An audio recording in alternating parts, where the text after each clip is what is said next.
Hello student, आप लोगों का हमारे YouTube channel MP classes by Vijay sir पर स्वागत है। आइए आज हम लोग कक्षा 9 के त्रिभुजों की सर्वांग समता बच्चों के बेहद मांग पर ये हम त्रिभुजों की सर्वांग समता का वीडियो बना रहे हैं। आइए देखिए क्या होती है त्रिभुजों की सर्वांग समता। सर्वांगसम त्रिभुज किसे कहते हैं और किसी भी त्रिभुज की सर्वांग समता की कंडीशन क्या चीज़ होती है। यदि आप लोगों को वीडियो अच्छा लगता है तो आप लोग वीडियो को लाइक कीजिए, शेयर कीजिए, कमेंट कीजिए। यदि आप हमारे चैनल पर नए हैं तो हमारे चैनल को सब्सक्राइब करना ना भूलिए। ठीक, आइए चलिए देखते हैं हम लोग त्रिभुजों की सर्वांग समता क्या चीज़ होती है। तो पहले हम लोग ये पढ़ेंगे इसमें कि त्रिभुज की सर्वांग समता किसे कहते हैं, उसके बाद में हम उसके प्रतिबंध पर जाएंगे। तो हम त्रिभुज की सर्वांग समता यानी पहले हम सर्वांगसम त्रिभुज पढ़ेंगे। सर्वांगसम त्रिभुज। अब सर्वांगसम त्रिभुज किसे कहते हैं, क्या होती है इसकी डिफिनीशन, किस प्रकार से हम इसको पढ़ेंगे, क्या होता है, आइए देखते हैं। जब दो त्रिभुज एक दूसरे को पूरा ढक ले तो वे दोनों त्रिभुज एक दूसरे त्रिभुज के सर्वांगसम त्रिभुज कहलाते हैं। क्या समझे? जब एक त्रिभुज दूसरे त्रिभुज को पूरा ढक ले, कारण उसका यह है कि इसका नाम है सर्वांगसम। जब एक त्रिभुज की सभी भुजाएं, सभी अंग दूसरे त्रिभुज के बिल्कुल बराबर हो जाएं तो दोनों त्रिभुज एक दूसरे के क्या कहलाते हैं, सर्वांगसम त्रिभुज कहलाते हैं। तो याद रखिए परिभाषा, क्या परिभाषा बनती है इसकी, जब एक त्रिभुज दूसरे त्रिभुज को पूरा ढक ले तो वे दोनों त्रिभुज एक दूसरे त्रिभुज के सर्वांगसम त्रिभुज कहलाते हैं। समझ गए? जैसे अगर हमारे पास में दो त्रिभुज हम ऐसे ले लें, मान लें कि ये दो त्रिभुज हैं, एक आपका है ABC और एक त्रिभुज हमने यहाँ पे ले लिया PQR। ये मैंने ले लिया PQ और ये मैंने R ले लिया। ये PQR दो त्रिभुज हैं। अगर इस दोनों त्रिभुजों में ये भुजा इसके बराबर हो जाए, यह भुजा इसके बराबर हो जाए, यह भुजा इस भुजा के बराबर हो जाए, यह कोण इस संगत कोण के बराबर हो जाए, यह कोण इसके बराबर में हो जाए, यह कोण इसके बराबर में हो जाए, तो ये दोनों त्रिभुज एक दूसरे के क्या कहलाएंगे, सर्वांगसम त्रिभुज कहलाएंगे। अब आइए हम इनको कैसे डिनोट करते हैं, कैसे करते हैं। तो होता यहाँ पर यह है कि अगर त्रिभुज ABC त्रिभुज PQR के सर्वांगसम है तो इसके लिए हम लोग दो निशान ऐसे बनाते हैं, दो चिन्ह ऐसे खींचते हैं, दो लाइन, और एक ऐसे ऊपर में इस तरह से बना देते हैं, तो ये सर्वांगसम पढ़ा जाता है। क्या पढ़ा जाता है? सर्वांगसम। तो इसे हम लोग कहते हैं सर्वांगसम। अब यहाँ पर ये त्रिभुज ABC त्रिभुज PQR के क्या हो जाता है भैया, सर्वांगसम हो जाता है। अब हम लोग पढ़ेंगे, समझ में आ गई होगी बात, क्या चीज़, कि जब एक त्रिभुज दूसरे त्रिभुज को पूरा ढक लेता है तो वे दोनों त्रिभुज एक दूसरे त्रिभुज के सर्वांगसम त्रिभुज कहलाते हैं। That's all. अब हम लोग पढ़ेंगे किसी भी दो त्रिभुजों के सर्वांग समता की प्रतिबंध, क्या सर्वांग समता के क्या प्रतिबंध होते हैं, क्या क्या होना चाहिए। तो आइए हम उसको पढ़ते हैं। तो यहाँ पर ये चीज़ आपकी समझ में आ गई होगी बात। आगे हम बढ़ते हैं। अब हम लोग देखेंगे कि दो त्रिभुज एक दूसरे के सर्वांगसम कब कब होते हैं। तो देखेंगे, तो यहाँ पे लिखते हैं हम लोग, क्या लिखते हैं, यहाँ पे लिखेंगे सर्वांग समता की कसौटियाँ या चाहे सर्वांग समता के प्रतिबंध।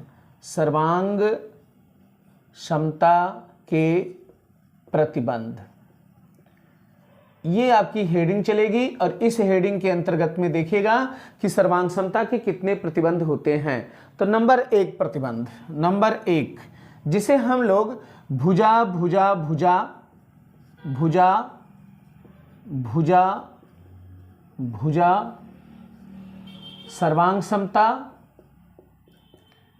सर्वांग समता, या इसी को शॉर्ट फॉर्म में हम लोग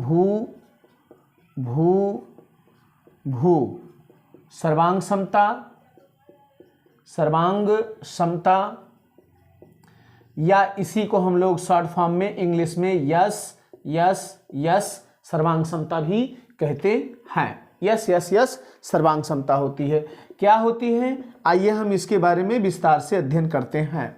ये होता यह है कि जब एक त्रिभुज की तीनों भुजाएं दूसरे त्रिभुज की तीनों संगत भुजाओं के अलग अलग बराबर हो जाएं तो वह दोनों त्रिभुज एक दूसरे त्रिभुज के सर्वांगसम त्रिभुज कहलाते हैं। याद रखिएगा फिर से परिभाषा, जब एक त्रिभुज की तीनों भुजाएं दूसरे त्रिभुज की तीनों अलग अलग भुजाओं की मतलब संगत भुजाओं की अलग अलग बराबर हो जाएं तो दोनों त्रिभुज एक दूसरे के सर्वांगसम त्रिभुज कहलाते हैं। जैसे यहां पर देखिए, अगर मेरे पास में ए बी सी, ये ए बी सी एक त्रिभुज है, आई बात सुन में, और एक त्रिभुज मेरे पास में है पी क्यू आर, ये है पी क्यू आर, एक कोई त्रिभुज है। अब यहां पर यह भुजा ए बी बराबर हो जाए भुजा पी क्यू के, अब भुजा बी सी बराबर हो जाए भुजा क्यू आर के, क्योंकि ये इसका संगत भुजा है। और इसके बाद में अगर हमारा भुजा ए सी बराबर हो जाता है पी आर के, तब हम कह सकते हैं कि त्रिभुज ए बी सी आपका ये सर्वांगसम हो गया किसके, त्रिभुज पी क्यू आर के। और इसके साइड में हम लोग लिख देते हैं भुजा भुजा भुजा सर्वांग समता अथवा भू भू भू सर्वांग समता, सर्वांग समता, ये चीज समझ गए बात को। यानी मानी मतलब ये हो गया कि ए बी पी क्यू के बराबर में है, बी सी आपका क्यू आर के बराबर में है, और ए सी जो आपका है वो पी आर के बराबर में है। तब हम लोग यहाँ पे कह देते हैं कि ये हमारी जो भुजा भुजा भुजा सर्वांग समता होती है या भू भू भू सर्वांग समता होती है, एस कॉन्ग्रुएंसी होती है, वो यही आपकी होती है। समझ में आई बात। अब इसके बाद में हम नंबर 2 पढ़ते हैं। नंबर 2 हम यहाँ पे आपको पढ़ा देते हैं, देखिएगा इसको। अब ये नंबर 2 आपका जाएगा, इसको हम लोग कहते हैं कोण कोण कोण सर्वांग समता। ये दूसरी आपकी होती है कोण कोण कोण सर्वांग समता। ये आप देखिए यहाँ पे, इसी को हम लोग को सर्वांग समता भी कहते हैं शॉर्ट फॉर्म में, को सर्वांग समता, सर्वांग समता, या इंग्लिश में बोलेंगे तो ए कॉन्ग्रुएंसी। ठीक है। अब देखिए कोण कोण कोण सर्वांग समता क्या होती है। तो जिस प्रकार से आपकी भुजा भुजा भुजा सर्वांग समता होती है, ठीक उसी प्रकार से आपकी कोण कोण कोण भी सर्वांग समता होती है। यहाँ आपने ये देखा कि जब एक त्रिभुज की तीनों भुजाएं दूसरे त्रिभुज की तीनों संगत भुजाओं के अलग अलग बराबर होती हैं, अर्थात ए बी का मान पी क्यू के बराबर में हो गया, बी सी का मान क्यू आर के बराबर में, और ए सी का मान पी आर के बराबर में हो गया, तब यह त्रिभुज इस त्रिभुज के सर्वांगसम होगा अथवा ये त्रिभुज उस त्रिभुज के सर्वांगसम होगा। ठीक यही कंडीशन यहां पर भी चलती है। होता यह है कि जब एक त्रिभुज के तीनों कोण दूसरे त्रिभुज के तीनों अलग अलग कोणों मतलब संगत कोणों के अलग अलग बराबर होते हैं, तो ये आपके क्या कहलाते हैं, सर्वांगसम त्रिभुज कहलाते हैं। जैसे हमने 2 त्रिभुज ले लिया, ए बी सी और पी क्यू आर हमने ले लिया।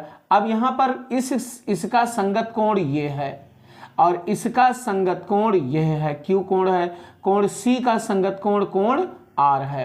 अब ये आपस में बराबर हैं, अर्थात कोण ए बराबर है कोण पी, कोण बी बराबर है कोण क्यू यदि की बात हो रही है, और कोण सी का मान यदि कोण आर के बराबर में है, तो हम कह सकते हैं कि त्रिभुज ए बी सी आपका सर्वांगसम है त्रिभुज पी क्यू आर के।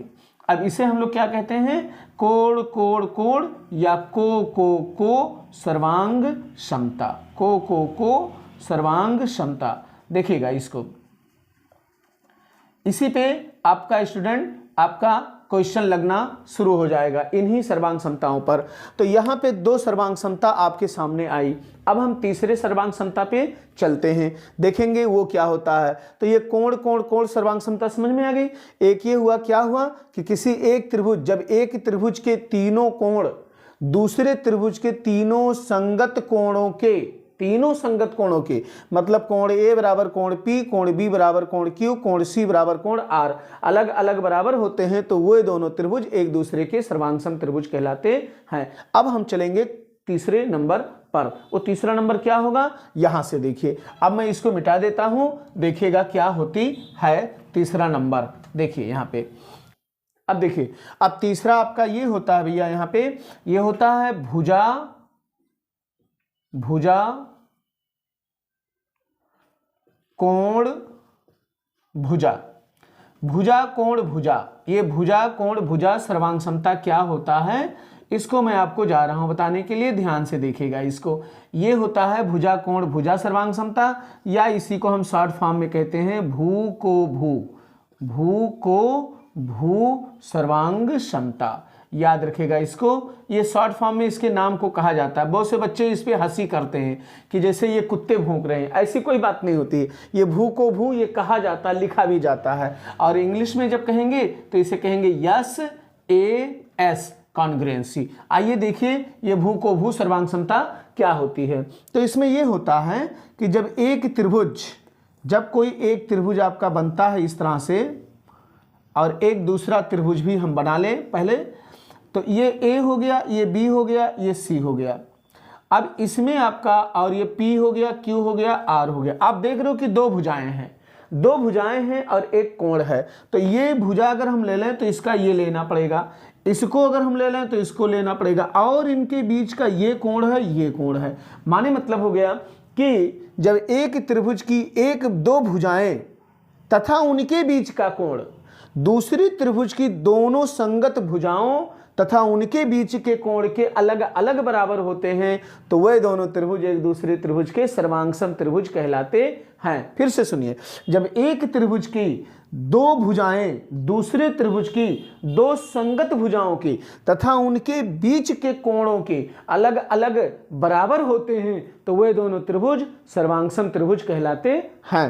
अर्थात यहां से ये निकलेगा कि भुजा आपका ए बी बराबर हो जाएगा भुजा पी क्यू, और भुजा और फिर कोण को ले लो, कोण आपका बी बराबर कोण हो जाएगा क्यू के, और फिर इस भुजा को जब ले लेंगे बी सी को, तो ये आपका हो जाएगा क्यू आर। अगर इतना होता है तो इसलिए हम कह देंगे कि त्रिभुज ए बी सी आपका सर्वांगसम है त्रिभुज पी क्यू आर के। और इसको हम लोग शॉर्ट फॉर्म में लिखेंगे भू को भू सर्वांग क्षमता, भू को भू सर्वांग क्षमता, इसको हम लोग लिखेंगे। क्लियर हुआ? तो ये बात आपकी समझ में आ गई होगी। अब चौथे नंबर पे हम चलते हैं और देखते हैं कि क्या होता है। तो जैसे यहाँ दो भुजा लिया गया एक कोण, अब दो कोण लेंगे एक भुजा लेंगे, अर्थात कोण भुजा कोण, कोण भुजा कोण सर्वांग क्षमता, सर्वांग क्षमता। देखिए, या इसी को हम लोग शॉर्ट फॉर्म में कहते हैं को भू को सर्वांग क्षमता, को भू को सर्वांग क्षमता,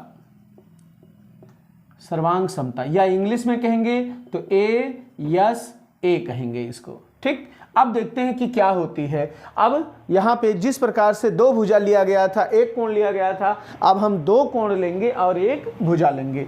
तो एक त्रिभुज मैंने ऐसे बनाया और एक त्रिभुज मैंने और बनाया। मान लिया मैंने कि ये ए है, ये बी है, ये सी है, ये पी है, ये क्यू है, ये आर है। अब एक भुजा इसको ले लिया और इस पर कोण बना आपका ये, और इसका कोण बना ये, और ये कोण बना और ये कोण आपका बना। तो यहाँ पर हम लोग लिखेंगे कि कोण बी बराबर कोण क्यू है, और भुजा आपकी बी सी जो है वो आपकी भुजा क्यू आर के बराबर में है, और कोण सी आपका जो है वो कोण आर के बराबर में है। तो इसलिए हम कह देंगे कि त्रिभुज ए बी सी आपका सर्वांगसम हो गया त्रिभुज पी क्यू आर के, और इसके आगे लिख देंगे को भू को